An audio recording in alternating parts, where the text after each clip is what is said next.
أعوذ بالله من الشيطان الرجيم. بسم الله الرحمن الرحيم. واسألهم عن القرية التي كانت حاضرة البحر إذ يعدون في السبت إذ تأتيهم حيتانهم يوم سبتهم شرعا ويوم لا يسبتون لا تأتيهم كذلك نبلوهم بما كانوا يفسقون.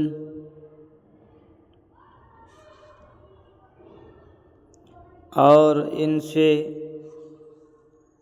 اس بستی کے بارے میں پوچھو جو سمندر کے کنارے آباد تھی، جب وہ سبت سنیچر کے معاملے میں زیادتیاں کرتے تھے، جب ان کے سمندر کی مچھلیاں سنیچر کے دن تو اچھل اچھل کر سامنے آتی تھی، اور جب وہ سنیچر کا دن نہ منا رہے ہوتے تو وہ نہیں آتی تھی۔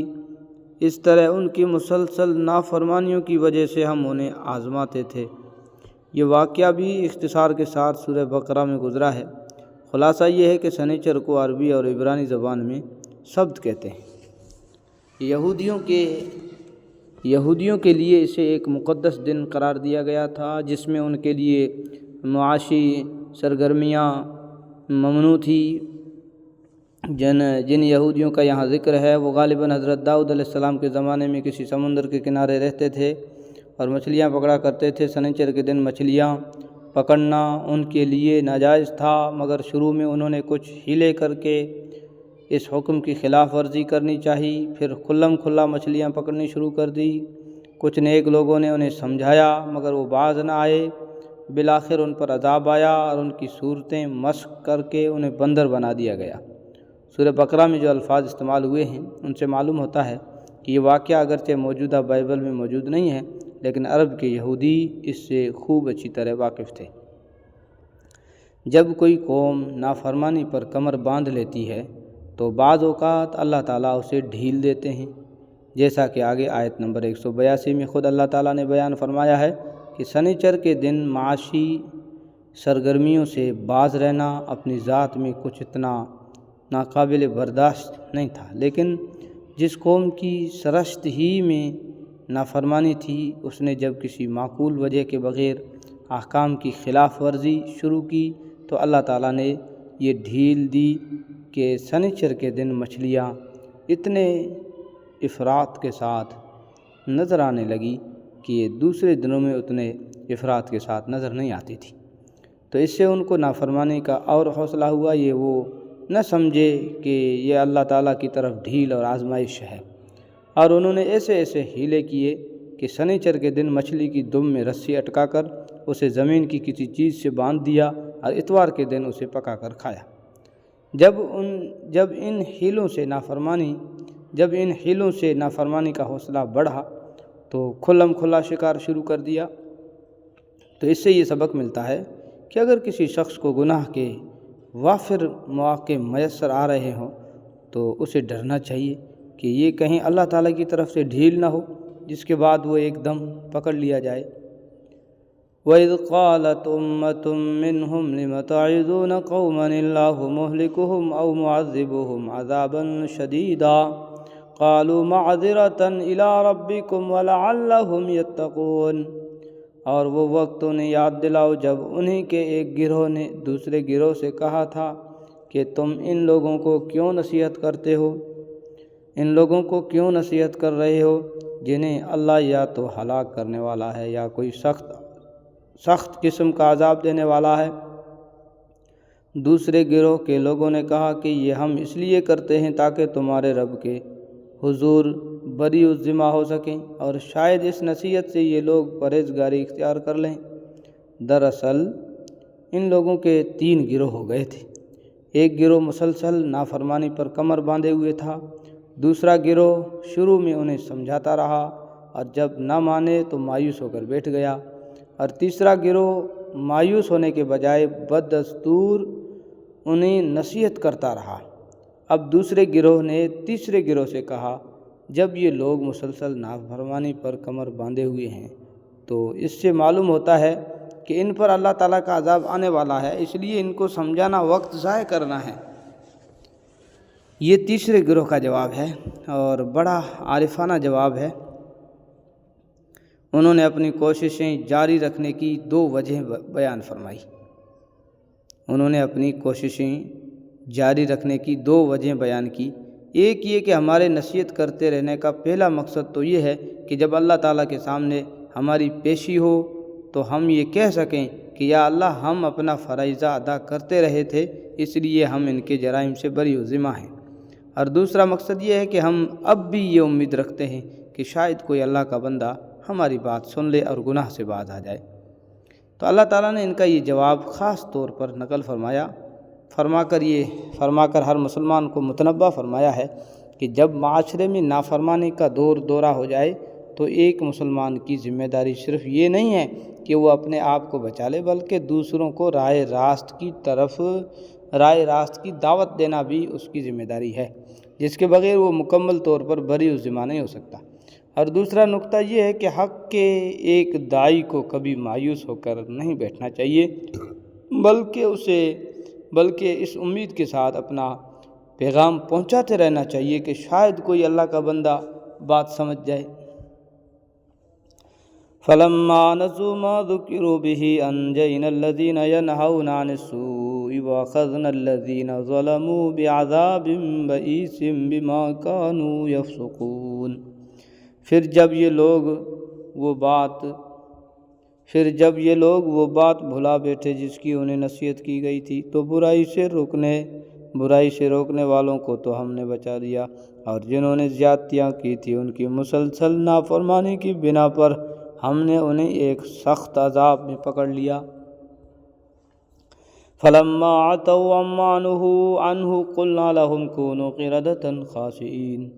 چنانچہ ہوا یہ کہ جس کام سے انہیں روکا گیا تھا، جب انہوں نے اس کے خلاف سرکشی کی تو ہم نے ان سے کہا کہ جاؤ ذلیل بندر بن جاؤ۔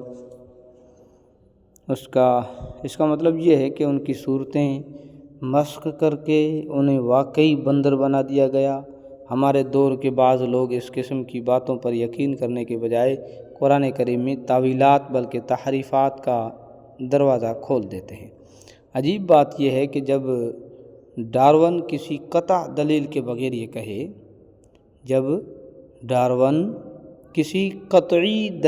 بغیر یہ کہے کہ بندر ترقی کر کے انسان بن گیا تھا، تو اسے ماننے میں انہیں تعامل نہیں ہوتا۔ لیکن جب اللہ تعالیٰ اپنے قطعی کلام میں یہ فرمائیں کہ انسان تنزل کر کے بندر بن گیا، تو یہ حضرات شرما کر اس کی تاویل کرنے کی کوشش کرتے ہیں۔ اس کا مطلب یہ ہے کہ ان کی صورتیں مسخ کر کے انہیں واقعی بندر بنا دیا گیا۔ ہمارے دور کے بعض لوگ اس قسم کی باتوں پر یقین کرنے کے بجائے قرآن کریم میں تاویلات بلکہ تحریفات کا دروازہ کھول دیتے ہیں۔ عجیب بات یہ ہے کہ جب ڈارون کسی قطعی دلیل کے بغیر یہ کہے کہ بندر ترقی کر کے انسان بن گیا تھا، تو اسے ماننے میں انہیں تعامل نہیں ہوتا۔ لیکن جب اللہ تعالیٰ اپنی قطعی کلام میں یہ فرمائیں کہ انسان تنزل کر کے بندر بن گیا، تو یہ حضرات شرما کر اس کی تعویل کرنے کی کوشش کرتے ہیں۔ وَإِذْ تَأَذَّنَ رَبُّكَ لَيَبْعَثَنَّ عَلَيْهِمْ إِلَى يَوْمِ الْقِيَامَةِ مَن يَسُومُهُمْ سُوءَ الْعَذَابِ إِنَّ رَبَّكَ لَسَرِيعُ الْعِقَابِ وَإِنَّهُ لَغَفُورٌ رَحِيمٌ۔ اور یاد کرو وہ وقت جب تمہارے رب نے اعلان کیا کہ وہ ان پر قیامت کے دن تک کوئی نہ کوئی ایسا شخص مسلط کرتا رہے گا جو ان کو بری بری تکلیفیں پہنچائے گا۔ بے شک تمہارا رب جلد ہی سزا دینے والا بھی ہے، اور یقیناً وہ بہت بخشنے والا بڑا مہربان بھی ہے۔ یہود کی تاریخ یہ بتاتی ہے کہ واقعی ہر تھوڑے تھوڑے وقفے کے بعد ان پر کوئی نہ کوئی جابر مسلط ہوتا رہا ہے، جس نے ان کو اپنا محکوم بنا کر طرح طرح کی تکلیفیں پہنچائی۔ البتہ ظاہر ہے کہ ہزاروں سال کی تاریخ میں ایسے وقفے بھی آتے رہے جن میں وہ خوشحال رہے، جیسا کہ اللہ تعالیٰ نے آگے خود یہ فرمایا کہ ہم نے ان کو اچھے اور برے حالات سے آزمایا، جس سے واضح ہے کہ ان پر خوشحالی کے دور بھی آتے رہے ہیں، مگر مجموعی تاریخ کے مقابلے میں وہ کم ہیں۔ وقطعناهم في الأرض أمما منهم الصالحون ومنهم دون ذلك وبلوناهم بالحسنات والسيئات لعلهم يرجعون۔ اور ہم نے دنیا میں ان کو مختلف جماعتوں میں بانٹ دیا، چنانچہ ان میں نیک لوگ بھی تھے اور کچھ دوسری طرح کے لوگ بھی، اور ہم نے انہیں اچھے اور برے حالات سے آزمایا تاکہ وہ راہ راست کی طرف لوٹ آئیں۔ فخلف من بعدهم خلف ورثوا الكتاب يأخذون عرض هذا الأدنى ويقولون سيغفر لنا وإن يأتيهم عرض مثله يأخذوه ألم يؤخذ عليهم ميثاق الكتاب ألا يقولوا على الله إلا الحق ودرسوا ما فيه والدار الآخرة خير للذين يتقون أفلا تعقلون۔ پھر ان کے بعد ان کی جگہ ایسے جانشین آئے جو کتاب یعنی تورات کے وارث بنے، مگر ان کا حال یہ تھا کہ اس ذلیل دنیا کا ساز و سامان رشوت میں لیتے اور یہ کہتے کہ ہماری بخشش ہو جائے گی، حالانکہ اگر اسی جیسا ساز و سامان دوبارہ ان کے پاس آتا تو وہ اسے بھی رشوت میں لے لیتے۔ کیا ان سے کتاب میں مذکور یہ عہد نہیں لیا گیا تھا کہ وہ اللہ کی طرف حق کے سوا کوئی بات منسوب نہ کریں، اور اس کتاب میں جو کچھ لکھا تھا وہ انہوں نے باقاعدہ پڑھا بھی تھا، اور آخرت والا گھر ان لوگوں کے لیے کہیں بہتر ہے جو تقوی اختیار کرتے ہیں۔ اے یہود، کیا پھر بھی تم عقل سے کام نہیں لیتے؟ یہ ان کی اس بدعنوانی کا ذکر ہے کہ وہ رشوت لے کر اللہ کی کتاب کی غلط تفسیر کر دیتے تھے، اور ساتھ ہی بڑے یقین کے ساتھ یہ بھی کہتے کہ ہمارے اس گناہ کی بخشش ہو جائے گی، حالانکہ بخشش تو توبہ سے ہوتی ہے جس کا لازمی حصہ یہ ہے کہ آئندہ اس گناہ سے پرہیز کیا جائے، لیکن ان کا حال یہ تھا کہ اگر انہیں دوبارہ رشوت کی پیشکش کی جاتی تو وہ دوبارہ لینے کو بے تکلف تیار رہتے تھے، اور یہ سب کچھ وہ دنیا کی خاطر کرتے تھے، حالانکہ اگر عقل ہوتی تو یہ دیکھتے کہ آخرت کی زندگی کہیں بہتر ہے۔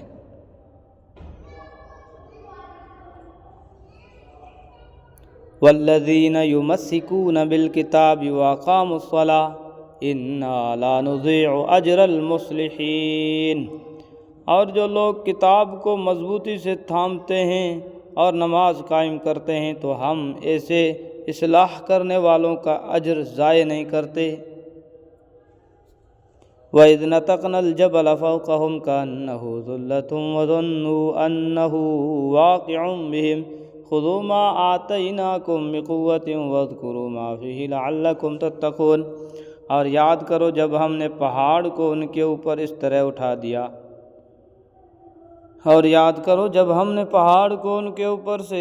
اٹھا دیا تھا جیسے وہ کوئی صائبات ہو، اور انہیں یہ گمان ہو گیا تھا کہ وہ ان کے اوپر گرنے ہی والا ہے۔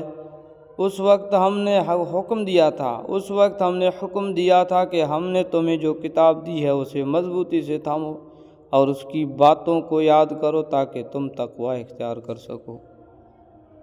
یہ واقعہ سورہ بقرہ، سورہ نساء میں بھی گزرا ہے۔ سورہ بقرہ کی متعلقہ آیت کے تحت ہم نے اس کا خلاصہ بیان کیا ہے۔ وہاں ہم نے یہ بھی ذکر کیا ہے کہ عربی زبان کے لحاظ سے اس آیت کا یہ ترجمہ بھی ممکن ہے کہ ہم نے پہاڑ کو ان کے اوپر اس طرح زور زور سے ہلایا کہ انہیں یہ گمان ہو گیا کہ وہ ان کے اوپر گرنے والا ہے۔ صدق اللہ العظیم۔